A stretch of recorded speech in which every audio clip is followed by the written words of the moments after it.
Every flight is filled with decisions. Most of them are small, some of them matter more than passengers will ever realize.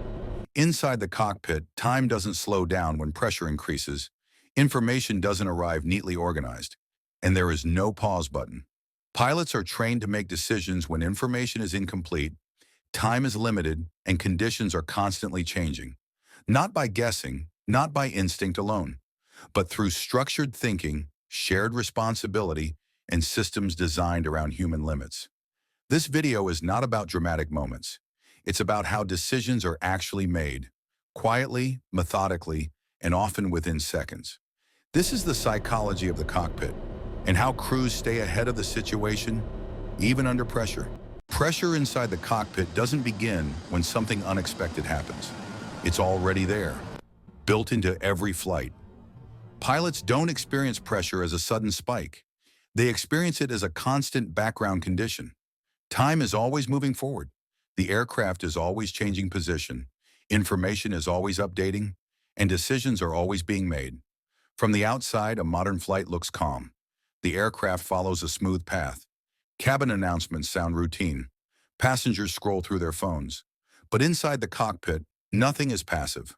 Pilots continuously monitor speed, altitude, direction, and energy. They listen. They cross-check. They anticipate what comes next. Not because something is wrong, but because staying ahead of the situation is the job. Pressure in aviation is not a failure of the system. It's an assumption the system is built around. Pressure is expected, not avoided. One of the biggest misconceptions about aviation decision-making is that pressure appears only in rare moments. In reality, pilots are trained under the assumption that pressure is always present, even during completely normal operations. Schedules matter, weather evolves, airspace is dynamic, fuel planning is precise. Every choice exists within constraints. Pilots don't wait for perfect information.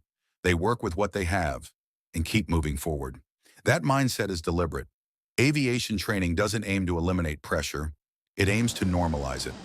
By the time a pilot reaches a commercial cockpit, operating under time constraints is no longer unusual. It's familiar. The goal is not to feel relaxed. The goal is to remain functional. Calm is not the absence of pressure. From the outside, pilots often appear calm, even when situations become complex. But calm does not mean nothing is happening. It means attention is focused. Priorities are clear. Actions follow structure. This is not personality-based, it's procedural. Aviation doesn't rely on individual temperament to manage pressure.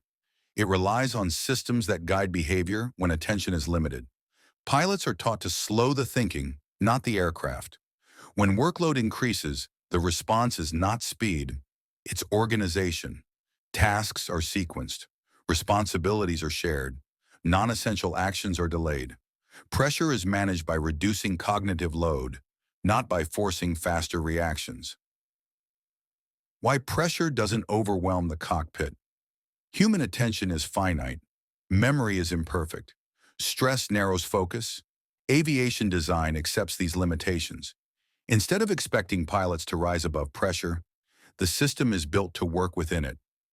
This is why procedures exist, why roles are clearly defined, why communication is standardized. Pressure becomes manageable when uncertainty is structured. Pilots don't ask, "What should I do?" They ask, "Where am I in the process?" That difference matters. The illusion of sudden decisions. To passengers, decisions may seem instantaneous, a change in altitude, a delay, a different runway. But most cockpit decisions are not made in a single moment. They are the result of continuous assessment. Pilots are trained to recognize patterns, not isolated events. Is the situation stable or evolving? Is it expected or unusual? Is it time-sensitive or tolerant? These questions are asked silently, constantly. By the time a visible action occurs, much of the thinking has already happened. Pressure does not trigger decision-making. It reveals preparation. Training reshapes how pressure feels. Early in training, pressure feels unfamiliar. Attention scatters. Time feels compressed. That response is normal. Over time, exposure changes perception. Repetition builds recognition. Recognition reduces uncertainty. Uncertainty is what pressure feeds on. This is why pilots train repeatedly for situations they may never encounter. Not to memorize responses, but to normalize the mental environment. When something unusual appears, it doesn't feel alien, it feels recognizable. In aviation, decisions are rarely made in a single instant. They develop over time, often long before any visible action is taken. Pilots don't wait for perfect information. They know it never arrives all at once. Weather forecasts are estimates. Conditions evolve. Time keeps moving forward, so decision-making is built around working with what is available right now. Instead of asking, what is the perfect answer? Pilots ask a different question. What is the next appropriate step? Situations are broken down into manageable parts. Information is observed, oriented, evaluated, and then acted upon continuously. Speed matters, but structure matters more. Rushing creates confusion. Organization creates clarity. As conditions change, decisions are revisited and adjusted. Plans are flexible, not fixed. Good decisions in the cockpit don't feel dramatic. They feel controlled because they are part of an ongoing process, not a single moment. In modern aviation, decisions are almost never made alone. The cockpit is designed around shared thinking. Each pilot has a defined role, but both are actively involved in understanding the situation. One is flying the aircraft.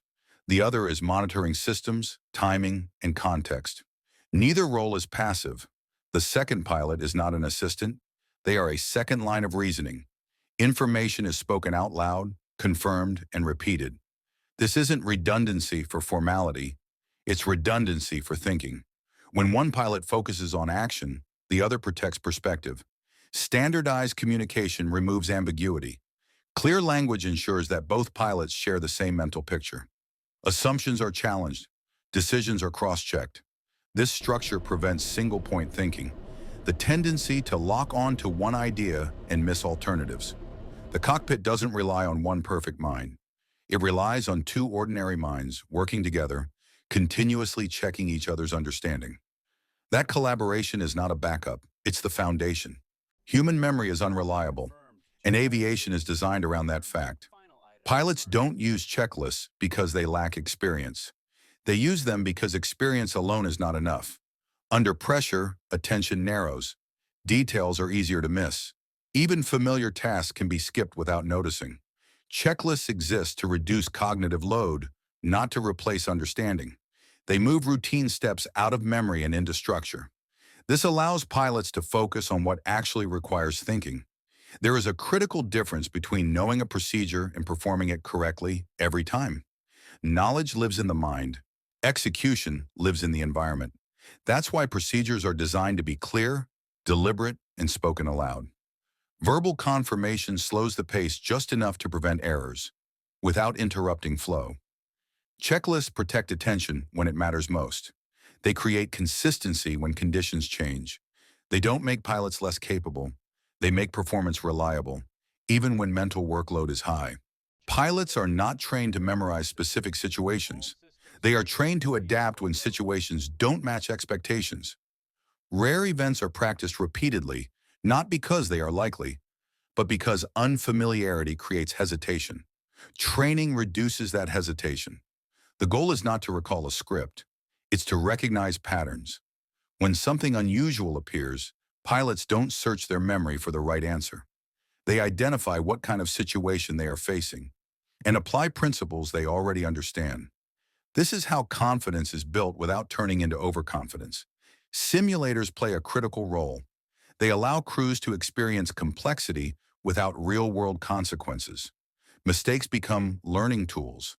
Repetition builds familiarity. Over time, unfamiliar situations stop feeling chaotic. They feel manageable. Training doesn't eliminate uncertainty. It teaches pilots how to operate within it, calmly, deliberately, and without rushing. Modern aviation doesn't depend on heroics. It depends on design. The system is built around ordinary people, not perfect ones. It assumes fatigue, distraction, and limited attention, and it compensates for them. Tasks are shared. Decisions are structured. Workload is managed before it becomes overwhelming. This is why most decisions in aviation go unnoticed. They don't announce themselves. They don't feel dramatic. They quietly guide the flight back towards stability, consistency, and control. Pilots are supported by procedures, by training, and by each other. Not to remove responsibility, but to make responsibility manageable. When everything works as intended, nothing stands out. Passengers remain unaware. The flight continues. That invisibility is not an accident. When decision-making works, no one notices. And that's exactly the goal.